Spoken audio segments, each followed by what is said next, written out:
जी doctor साहब, हम बात कर रहे हैं ओरल कैंसर पे, और ओरल कैंसर में ये जो पान गुटखा छालिया मैनपुरी और आजकल तो एक नई वैप और ये चीज़ें आ रही है, इलेक्ट्रॉनिक सिगरेट्स और बड़ी फैशनेबल चीज़ें, फिर आप शीशा जो ले पीते थे अब उसमें मजीद अमेंडमेंट्स हो गई है, नई नई चीज़ें आ गई हैं।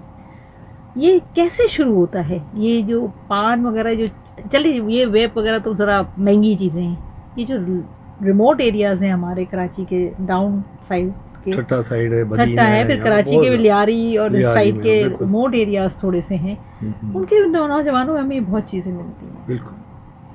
इसका स्टिमुलस एक्चुअली होता है, आपको याद होगा हमने स्कूल्स में भी प्रोग्राम किए हैं। तो हमारा टारगेट पॉपुलेशन अभी ये जो जिस पे हम मेहनत कर रहे हैं, कोशिश कर रहे हैं हम सब साथी मिलके, वो है बच्चों पे। क्योंकि ये जो च्यूएबल तंबाकू है या स्मोकिंग के हवाले से, तो बच्चों को स्टिमुलस जो मिलता है, जो हम अपनी उम्र में सोचते हैं, वे बैक अगर हम फ्लैशबैक में देखें तो हमारी जो स्टिमुलस थी वो थी क्लास 8 से लेके क्लास 8 तक। तो स्कूल का बच्चा थोड़ा सहमा हुआ होता है टीचर से और पेरेंट्स से। क्लास 8 के बाद थोड़ा जब बोर्ड में आता है तो थोड़ा सा बहादुरी आ जाती है उसमें। बहादुरी का मतलब ये होता है थोड़ा सा इधर उधर देखना शुरू करता है, यानी जैसे वो बाजार में मार्केट में आता है।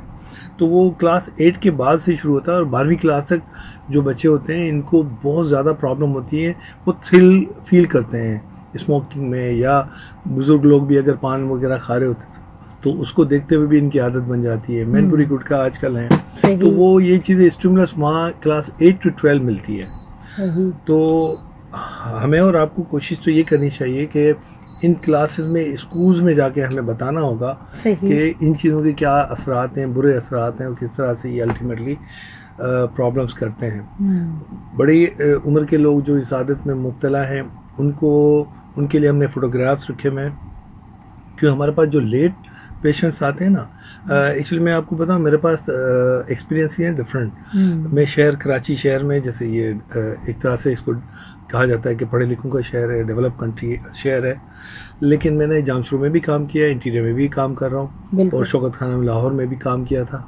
तो तीनों चारों शहरों में जो मैंने डिफरेंस देखा है वो बहुत ही ग्रॉस डिफरेंस है, बहुत बड़ा डिफरेंस है। अच्छा। हाँ, इंटीरियर में जो हमारे लोगों के साथ मसाइल हैं वो हमारे बड़े शहरों में नहीं है, और जो बड़े शहरों के मसाइल हैं वो वहाँ पे नहीं है। सही। तो हर जगह के अपने मसाइल हैं, और बहुत डिफरेंट किस्म के मसाइल हैं। लाइक हमारे पास जो इंटीरियर में आते हैं मरीज़, वो इग्नोर्ड होते हैं, ख़ास तौर पे ख़वातीन। अच्छा, वो जो ये ओरल कैंसर की बात करता हूँ, बहुत से कैंसर तो अभी टाइम नहीं है कि मैं वो सारी चीज़ों पर बात कर सकूँ। तो वो कीड़ों के साथ हमारे पास आते हैं। अच्छा, वो मैगट्स क्रॉल कर रहे होते हैं, और वो मरीज़ बेचारा तड़प भी रहा होता है, उसकी वजह से हमारे पास आते हैं, वरना शायद और भी टाइम निकाल लें ये लोग। तो वो इतनी मिजरेबल कंडीशन में आते हैं कि वो आप उसके लिए सिर्फ उसको कंफर्ट पहुंचा सकते हैं। वो लेवल होता है हमारे जो इंटीरियर में। तो वहाँ पे हम डॉक्टर्स पे मेहनत कर रहे हैं कि व्हेन टू सस्पेक्ट मैलिग्नेंसी एक टाइटल है, उसको हम वहाँ ले जाके बात करते हैं, डॉक्टर से बात करते हैं कि हमें कब सोचना है कि इस मरीज को टर्शरी केयर सेंटर पे भेजा जाए। क्योंकि हमारे यहाँ जो स्ट्रक्चर, इंफ्रास्ट्रक्चर है तो सही, लेकिन इम्प्लीमेंटेशन नहीं है। बेसिक हेल्थ यूनिट्स भी हैं, फिर आपके जो सेकेंडरी हेल्थ यूनिट्स भी हैं, आपके डिस्ट्रिक्ट हॉस्पिटल्स भी हैं, टर्शरी केयर सेंटर, बड़े अस्पताल भी हैं, सिस्टम, इंफ्रास्ट्रक्चर सब कुछ है। लेकिन अनफॉर्चुनेटली हम लोग मतलब विलिंग वर्कर्स नहीं है। हम लोग कोशिश नहीं करते कि इसको बेसिक हेल्थ यूनिट को, अब नज़ले ज़ुकाम के लिए छोड़ दिया हुआ है, अब नज़ले ज़ुकाम के लिए पैरासिटामोल गोलियां दे दी और पेशेंट को फारिग कर दिया, वो डायग्नोसिस तक तो जाते नहीं है। तो मैं हमारी जब स्टूडेंट को पढ़ाने की जब कोशिश करता हूँ, वहाँ पे ये ज़रूर बताता हूँ कि जो भी फैमिली डॉक्टर है इज़ द की पॉइंट। वो सबसे बड़ा होता है कि अल्टीमेटली जो रिजल्ट आता है मरीज़ का क्योर के हवाले से, वो सारा डिक्टेट करता है फ्रॉम द डे वन। जब मरीज़ डॉक्टर के पास आता है उस वक्त से आपका समझ लें कि आपका अल्टीमेट डिसाइड हो जाता है। सही। तो जो हमारा पहला डॉक्टर है जिससे वो इंटरेक्ट करता है, उसकी बहुत बड़ी जिम्मेदारी है कि वो कोशिश करे कि इसको सही तरीके से डायग्नोस कर ले। डायग्नोस करने के बाद, अब बड़े शहरों में फैसिलिटीज बहुत ज़्यादा है, लेकिन यहाँ पे फैसिलिटीज का जो इस्तेमाल होता है कॉस्ट इफेक्टिव नहीं है। लेकिन एक बात यहाँ पे मैं अर्ज करूँ कि दूसरे शहरों के हवाले से और कराची के हवाले से, कि कराची दुनिया का शायद वाहिद शहर है जहाँ पे गरीबी अच्छे तरीके से जिंदा रह सकता है, इज़्ज़त और ईमान के साथ, और बहुत ही अमीर आदमी भी यहाँ पे अल्हम्दुलिल्लाह, उसके बड़ा साथ ब्लेस्ड है हाँ ये ब्लेस्ड, क्योंकि गरीब आदमी के लिए भी यहाँ पे बिल्कुल फ्री फैसिलिटीज अवेलेबल हैं, और अमीर लोगों के लिए तो कोई जाहिर है वो फैसिलिटीज मजा का ही मसला नहीं नहीं। है। तो इसलिए लोग आगे बोलते हैं कि गरीब आदमी मर जाए, तो मैं बोलता हूँ नहीं, मरने की ज़रूरत नहीं है, टाइम जब आएगा तभी मरना है, लेकिन आप सुकून से ज़िंदगी गुजार सकते हैं जितनी है, लेकिन इसके लिए आपको थोड़ा सा अकल इस्तेमाल करनी होगी।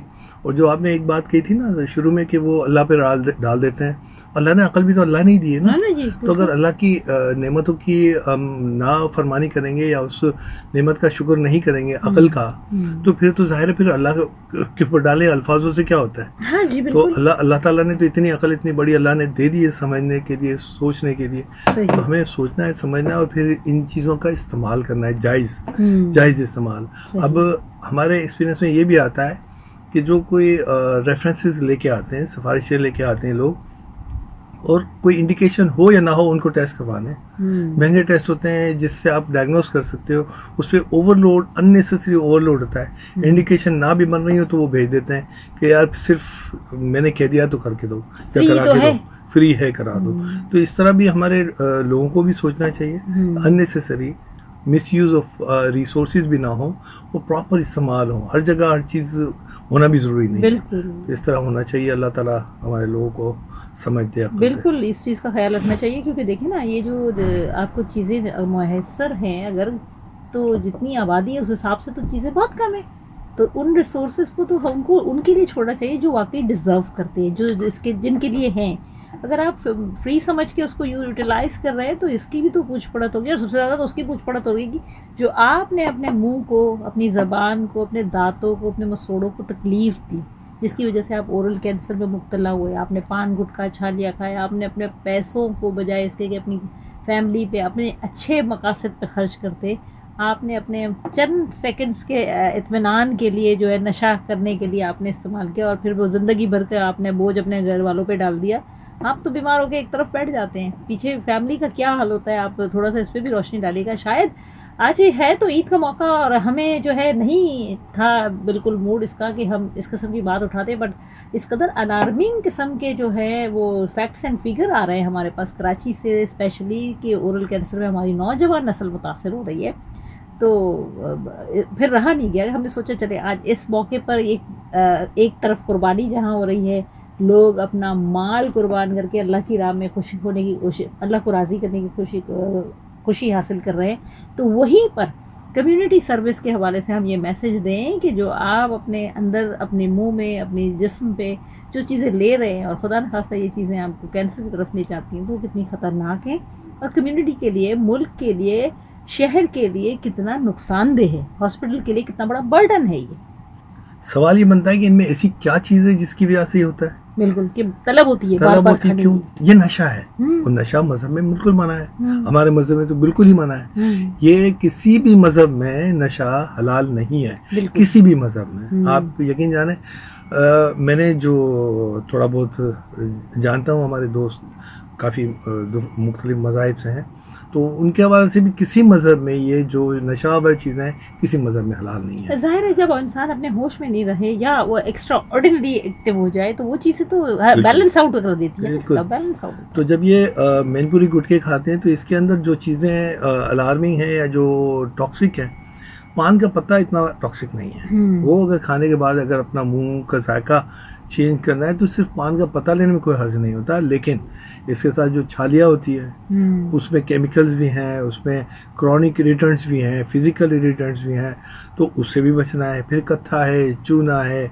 अब आपको थोड़ा सा बताऊं, कत्था जो हम इस्तेमाल करते हैं, जो इसमें पान समेत सारी चीज़ों में होते हैं, नस्वार तक में होती हैं चीज़ें, ये डाली होती हैं, इंग्रेडिएंट्स सारे मिक्स हैं, तो वो जो ओरल इरिटेशन होती है ना उसको ब्लॉक करती है। इसमें एक चूना होता है, चूना इरिटेट करता है हमारे म्यूकोसा को, तो बंदा जो खा रहा होता है उसको मजा आता है। ये थोड़ी इरिटेशन होती है तो जो मीठा है जो भी खा रहा होता है उसका टेस्ट चेंज होता है, और फिर तंबाकू होता है अलर्ट कर देता है बंदे को, और फिर एक वक्त आता है उसकी हैबिट बन जाती है। अच्छा, ये क्रॉनिक इरिटेशन की वजह से मुंह भी छोटा होता रहा है, बहुत से लोगों का होता है, 30-40% लोगों का मुंह भी छोटा हो जाता है, जिसमें इसको हम कहते हैं सबम्यूकस फाइब्रोसिस। हमारे लोगों को सिर्फ मैकेनिज्म बताने के लिए मैं एक छोटी सी बात करूंगा कि हमारे ओरल पीएच, वो कहते हैं ना निज़ाम में, जो हमारे मुंह का जो निज़ाम होता है वो इस तरह चल रहा होता है कि हमारे ओरल पीएच जो होती है, एक होता है अल्कलाइन बेस, मेरे ख्याल बहुत से लोगों को पता होता है, बहुत से लोगों को पता होगा, हाँ बहुत से लोगों को अंदाजा होगा कि तेजाबियत हो जाती है या तेजाबियत खत्म हो जाती है। तो हमारे मुंह का जो होता है वो होता है बेसिक अल्कलाइन होता है। अल्कलाइन की पीएच होती है तकरीबन 7 के अराउंड, तो वो अल्कलाइन होता है। अगर ये फर्ज करें ये एसिडिक हो जाए तो उसके हमारे डेंटल डिके हो जाती है, दांतों में जो सुराख होते हैं या कीड़े जो कहते हैं, ये कीड़े एक्चुअली सुराख होते हैं, सड़ जाता है। तो उसकी वजह भी यही है कि वो जो डिके होता है उसकी वजह। अब उसका मैकेनिज्म थोड़ा बताता हूँ, लोगों को पता चल जाएगा किस तरह होता है। जब हम खाना खा के और मीठा कोई चीज लेके फिर खाना खा के बगैर कुल्ली के, बगैर मुंह साफ के हम सो जाएं, तो उसके अंदर मुंह के अंदर रहती हैं वो चीजें। अब जो कार्बोहाइड्रेट वाली चीजें, जो मीठी चीजें होती हैं, वो फर्मेंटेशन होती है, एक होता है मैकेनिज्म फर्मेंटेशन, उससे एसिड बनता है। अब वो एसिड मुंह में अगर 2-4 आधा घंटा 1 घंटा भी रह जाए तो वो आपकी जो डिके शुरू हो जाता है काम, उसमें आपके मसूड़ों में सूजन हो जाती है। क्यों? अल्कलाइन को आप अगर कन्वर्ट कर देते हैं एसिडिक में तो वो इरिटेट करेगा आपके मुंह को, और अल्टीमेटली आपका क्या होगा कि सूजन हो जाएगी, मसूड़ों का मसला, ये दांतों का मसला, और इसके बाद जब ये इरिटेट करेगा, दांतों में कोई प्रॉब्लम होगी तो गाल की जो झिल्ली होती है, नरम वाली झिल्ली, उसको इरिटेट करेगा और ultimately end up with submucous fibrosis.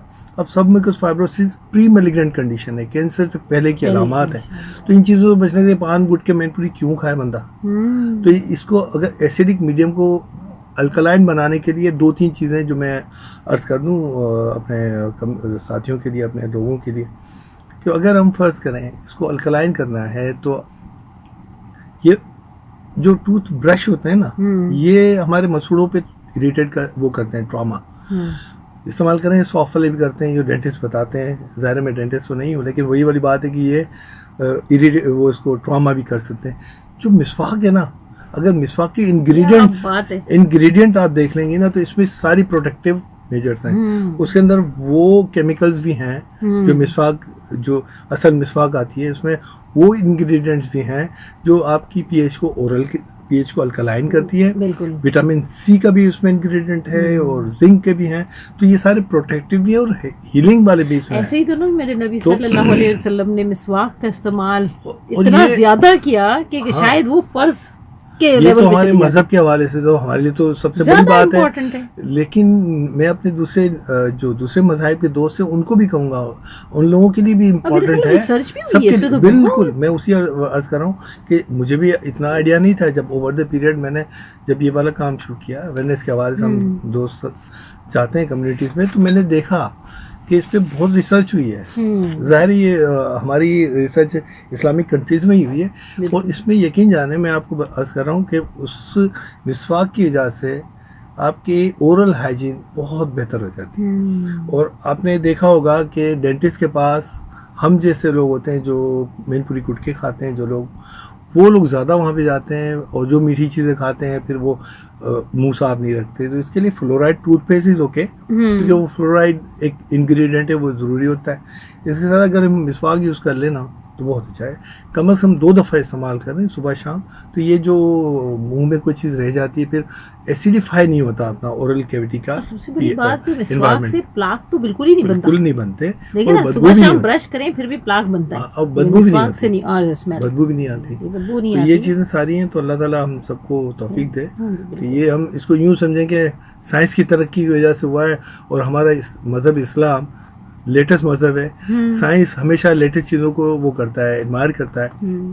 तो हमारे इस मजहब को लोगों को एडमायर करना चाहिए कि ये लेटेस्ट मजहब है, मतलब इस्लाम इज लेटेस्ट। हाँ लेटेस्ट, तो उसको सोचना चाहिए।